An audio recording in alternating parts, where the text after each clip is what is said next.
Hello, hello! Welcome back to Loki's Librarian. If you are new here, welcome. I am your librarian, Katrina, and on Sundays I do a thing called Books and Booze, where I review a book and mix up a cocktail. Now, I had been reading a book about a president on the last Sunday of the month, but I finished that project in March, did a recap in April, and so now I'm on to my new topic, religion. And since I had a book that covers both religion and fit the overarching theme of mind expansion, this week's book is The Road to Eleusis. Glare, major glare. Unveiling the Secrets of the Mysteries by R. Gordon Wasson, Albert Hofmann, and Carl A.P. Ruck. The accompanying cocktail is also a bit of a mystery. I found this picture and ingredient list for an Eleusis cocktail from Barlimans on Instagram. I did ask them for specific measurements, but never got a response, which is fine. They're certainly under no obligation to pony up the details on request. So I'm just kind of taking a stab at mixing my own based off of their ingredient list for an Eleusis cocktail. They provided gin, pomegranate, lemon, sorrel, and ginger beer. So I'm going with 2 ounces of gin, half of a lemon, half ounce each of pomegranate and sorrel, and we're going to top that with ginger beer. So that should be 2, 3, 4, yeah. So it'll be about half ginger beer, and then the other half is a mix of the rest of the ingredients. Rosemary to garnish. The picture looks like it also has pomegranate seeds, but I couldn't find any fresh pomegranate, so we're just doing the rosemary. Let's do this.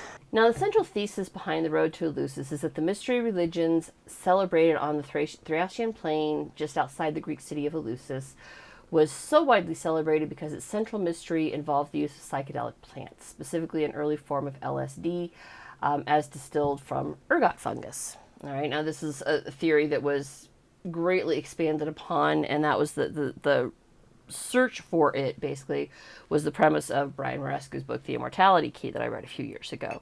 And it was that book that made me go, oh, let's read Road to Eleusis. Let's see what's going on here. Now, the cast of characters who wrote this book and how they came to write this book is kind of actually part of the story. So you have R. Gordon Wasson, who is a fairly famous mycologist, right? He was one of the earliest mycologists to really spark an interest in that. And he didn't even like mushrooms until he married his wife, who loved them. She was a refugee from the Russian purges of the 1910s and 1920s. Anyways, they met, fell in love, married, and while out walking one day, she was delighted to find a patch of mushrooms, which he, who was she was a, what do they call them? Mycophilia, so mushroom lover, and he was a mycophobia. He didn't know which ones were poison, so he just avoided them altogether, which, to be fair, there's a decent amount of poison mushrooms out there, so that's actually a pretty good policy. If you don't know what you're doing, don't forage for mushrooms. That's how you end up dead. But she loved them. She knew they were not poisonous, and so picked a bunch of them, made dinner, lived to tell the tale, which made him try them, and he was slowly converted into, mycophilia. Yes, philia, lover. Now, this was his new career path, right? And he wrote the article for Life magazine, which created the massive psilocybin tourism industry in Mexico in the 1950s. The project starts with Wasson. All right, he was the one who had the initial idea, based off of his journeys in Mexico. That they were using psychedelics, including a form of LSD distilled from morning glory seeds. I say marigolds, not marigolds, morning glory seeds. He began to, so following his explorations of psychedelics and the religious aspects in Mexico, he began to wonder if there was a connection similar to that in Europe that fed our own mystery religious and religious forwards, right? So he reached out to Hofmann. Let me shake this up and I'll explain why Hofmann. Now I'm using my big glass, so I'm going to use my measuring cup for the ginger beer and do about 4 ounces. It shouldn't be any more than 8 ounces. I grabbed the big cup today. Why don't you shake the ginger beer? The ginger beer is carbonated. It will explode if you shake it. So you do everything else shaken and then add in the ginger beer afterwards. Not as heavily carbonated as say, Pepsi or Sprite would be, but it is carbonated enough. It will create a major mess if you shake it up. It looks very pretty. The color's right, I think, compared to the picture. All right, let's, why Albert Hofmann? Well, chemically, ergonine, which is the active ingredient of ergot, which creates the psychedelic in LSD, I'm probably going to get some of my specifics, ergine. There's a bunch of them that have a whole bunch of very similar names. I'm going to screw it up at some point. I apologize. If you feel like you really must research this and, attempt to make your own, which I am not advocating for, make sure you get it right, because you can go very bad if you get it wrong. But anyways, the same psychedelic ingredient in ergot, which creates the LSD, is found in morning glory seeds, which is where the shamans in Mexico were creating, and I'm going to mispronounce this one, ololiqui. I'm sure I mispronounced that, but it's basically their version of a sacred drink, and yes, it has psychedelic effects. So if it's chemically the same as what was found in ergot, he went to the source, the guy who brought arginine into the 20th century limelight. Now, Albert Hofmann famously, I think I misspelled his name there. I did. There's one F, two N's. Famously discovered LSD for the modern man in 1938 when he synthesized it for Sandoz Laboratories in Switzerland. Most famously, on April 19, 1943, he accidentally ingested a tiny bit. No, it wasn't much. It was just a little bit before riding his bicycle home, and went for one hell of a ride, tripping balls the entire time. He examined Wasson's theory, and I guess the two of them were friends before that. So when Wasson, it wasn't necessarily a blind shot in the dark that Wasson approached him, but he examined the theory and found nothing inherently wrong with it. Okay, he was like, yes, I think this is certainly possible if this is how it was done. And as I read this book, I mean, especially the appendix at the very end, I know why he said it was possible, and we'll circle back to that in a bit. Let's introduce our third player, Carl A.P. Ruck. Now, with Wasson presenting the hypothesis and Hofmann saying it was chemically possible, they needed a classicist to comb through the literature from ancient Greece and see if there was any reference to any such drug, which is no mean feat, given that it was, a mystery religion, right? Emphasis on the mystery. Let's try this. It's not too shabby. It is not too shabby. I have no idea what the Barlimans version tastes like, but mine's pretty dang good. I did okay for picking my first, batches of, well, I didn't pick the ingredients, but my first measurements, I did okay. In point of fact, Ruck points out there were only 2 families in Greece who were the priestly lineage, if you will, to the Eleusinian mysteries. So it was a family business back then. This is not widespread. This is part of how they maintained it as a mystery, was keeping it in the family. All right, it's like the recipe for your mom's sourdough bread, right? But for all of that, Ruck does a masterful job combing the literature and what we know of ancient Greece to find dozens of references to mildly hallucinogenic, I was going to say it's not highly, mildly hallucinogenic plants that were known to be used by the ancients. So we have nightshade, we have henbane, we have poppies. These are all discussed as being directly cited in literature from ancient Greece. Homer, Plato, who's the guy who wrote Antigone, Euripides, I think it is. So he just combs through, says this source says this source says this, and pulls it all together. So they certainly knew about psychotropics, that, whether or not they actually went as far as distilling their own form of LSD, still haven't found any smoking gun there, right? But, and this is where we come to the part where I say, yes, it's possible. My copy of the book is a 30th edition, 30th anniversary edition. That's the copy I have.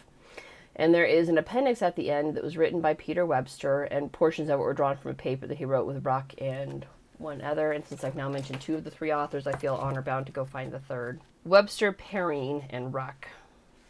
It's from their larger paper, Mixing the Kukion. You actually can find it and download it online, because I did so, just to see.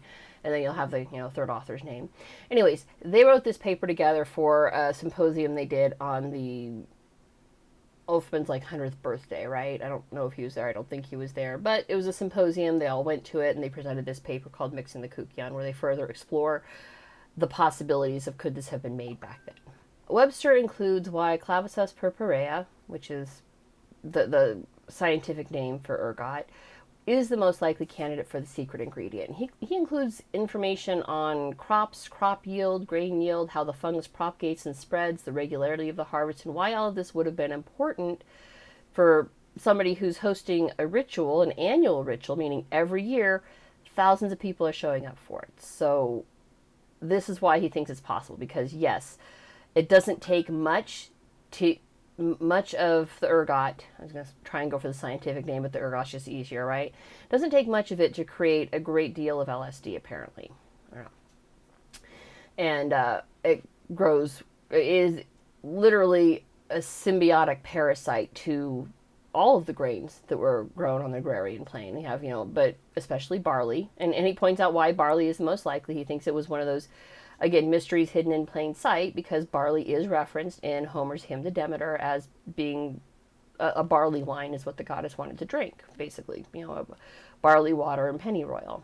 So he hypothesizes that most likely the ergot would have been broken down using ashes, and makes a strong case for the ashes being a worthy contribution to the creation based on Homer's hymn to Demeter, wherein, while she's looking for her daughter Persephone, Demeter is acting as a nurse to a wealthy family, and every night she places their child in their hearth as a blessing for immortality, until the woman of the house spies the ritual, freaks out, and fucks up her son's future by screaming at a goddess, which is never wise. Generally not a good idea to scream at goddesses. Just FYI. So there's a clear link between sacred ritual and ashes, and he even makes a connection which was missed in Prior Morescu's Immortality Key, but certainly is relevant, that this may be why the ashes from Palm Sunday are used in Ash Wednesday in the Catholic faith. All right, it's one more bridge to the distant past was kind of built here. And he is so close to the actual possibility of why ergot could have been manufactured, 2,400, 3,000 years ago. So close, right? Ashes would be and could be used for such a purpose. More likely, they just used lye, which is made from ashes. All right? Google it if you don't believe me. Wood ash is used to create lye. You soak it in water, wait for it to distill out, basically evaporate, and boom, you're going to get lye. Webster even discusses that lye, or sodium hydroxide, which is just the chemical name for lye, is used in the lab for creating LSD. Lye is old, folks. Old. Like ancient Babylon used it for making soap. Babylon predates Greece, if you didn't know, by a couple of thousand years. And they had the ability to make lye, and primarily used it for soap, but it's also been used for food preservation almost for as long, because lye inhibits bacterial growth. Like, there's a reason you can buy food-grade lye from Amazon. And it's not just for lutefisk. If you're feeling adventurous, you can Google lutefisk and try it sometime. Lye can also be used for breaking down hard outer husks of grain. Like, for example, barley. Just for example. Which is, of course, the major host of Claviceps purpurea. Barley, again, is referenced in the hymn to Demeter. Now, once you're done with the preservation, you don't just eat the lye-soaked food. Lye is extremely caustic. It's at the far end of the pH scale. It's ranking up there at like a 9 or a 10. Lye can be used to dissolve anything. Like, there's a reason that if you get a clogged sink drain, you pour lye down there, it's gonna eat through whatever is clogging your drain, literally. All right, highly caustic. All right, if you eat lye-soaked food, you're going to probably die. You need to use gloves and eye protection, masks, so you don't breathe it in and fuck up your lungs, because it is bad. All right, again, used in the labs, they're wearing full protective gear when they do it. If you make soap at home, gloves, mask, gloves up to here, long sleeve shirt, so you don't get that directly on your skin, because it'll burn, it'll hurt. Don't do it. So how do you bring an extreme base, 9, 10 level of base, down to a neutral pH so it's safe to consume? Well, you add anything acidic. And this one threw me for me, because I Googled a lot of this stuff just so I could see like where my brain was tracking, and is this right? I Googled citrus fruits, obviously, lemons, limes, oranges. These were not horticulturally available in Greece until like 1000 CE. Lemons existed in India, but they hadn't made their way to Greece until well after the period of the mysteries. So lemon could not have been it, because it didn't quite exist in Greece yet. Now, they did have citron. Citron was a plant that Alexander the Great brought back with him from his adventures, but he was the 5th century, BCE. So he was, 450, somewhere in there, right? And we know the mysteries predate that by 1,500 to 2,000 years. They're very old, right? And then I realized the answer is, much like, barley, very much hidden in plain sight. It's right in front of us. Part of the legend of Demeter and Persephone is that Persephone was forced to accept a split schedule, spending 1/3 of her year in the underworld with Hades after consuming a pomegranate seed. Pomegranates have a pH of around 2.93 to 3.2, which is on par with a lemon. Lemon has a pH between 2 and 3. Pomegranates have been in Greece since the Minoan period, which is around 1650 BCE. So they knew how to make lye because that's as old as Babylon. And they had access to a highly acidic fruit, which would help balance out the pH for the Minoans. So, yes, with those things it's possible.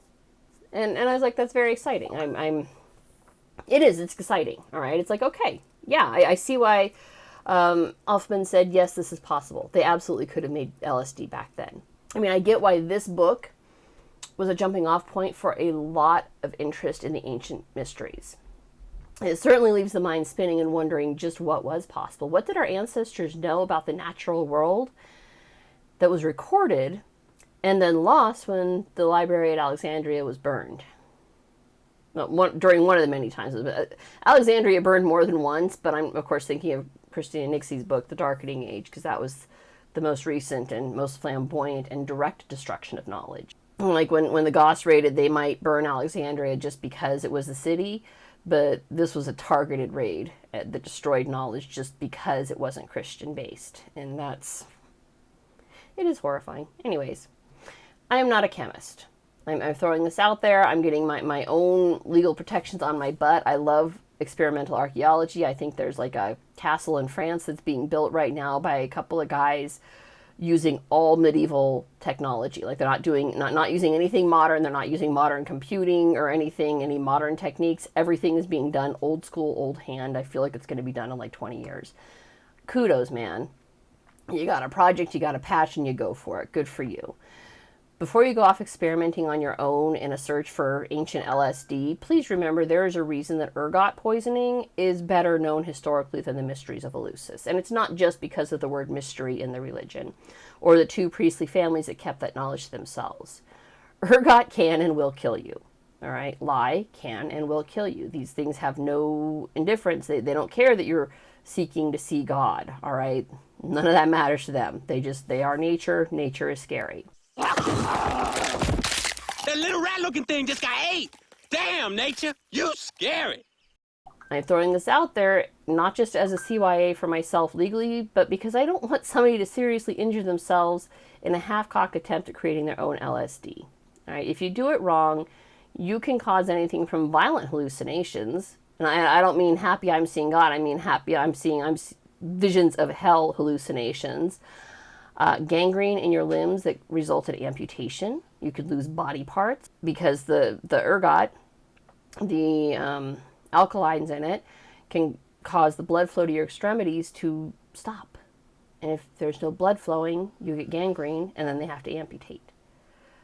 It can cause you to actually die. All right? Not just the amputation, just you could die. You could have seizures and die. So don't die for an experiment. It is not worth it. Let people who are chemists, who are willing to go that far, go for it. But I remain in the yes, it's possible camp. I think it's entirely possible just using what was available in the ancient Greek kitchens to abate ancient LSD and then initiated others into the world beyond, to the tune of thousands per year, which is pretty impressive. Pretty impressive that they knew, well, we know they knew that level of math. Every day we find more and more evidence of just what the Greeks knew. So yeah, they would have been able to calculate that and say, okay, well, we're expecting 1,000 initiates, so we're going to have to make XYZ amount of the sacred beverage. That's it for this week. If you liked what you saw, don't forget to subscribe, and I will see you guys next Sunday. Bye.